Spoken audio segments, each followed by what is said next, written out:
Sana balang araw matagpuan ni Elsa at ni Lando yung kapayapaan. Sana matagpuan ni Magda yung tunay na kalayaan. Sana tanggapin yung mga sirena sa ating lipunan.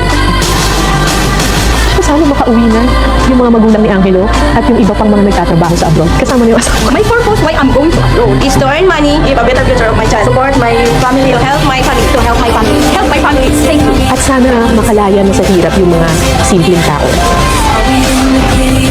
Sana bumaba na sa upo ang trono yung mga nagbubulag-bulagan sa bayan ito.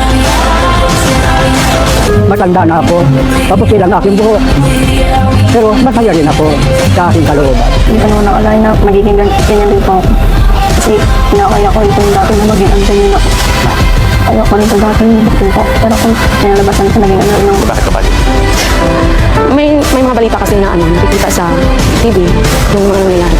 Pero tapos loob ako ng ads. Alam po the future ng mga anak ko. Kailang naman na i-post ninyo kasi para nang sa ganun makita rin naman ng ibang tao yung kung anong buhay namin dito sa lugar namin para malaman ng ibang tao na ganito ang hanap buhay ko. Magalit na po kasi, ang daming naghihirap, ang daming mga lumulubog sa baha, tapos yung mga tax natin, ninanakaw lang nila, pinagpapasarap nila sa kung ano-anong mga luho nila.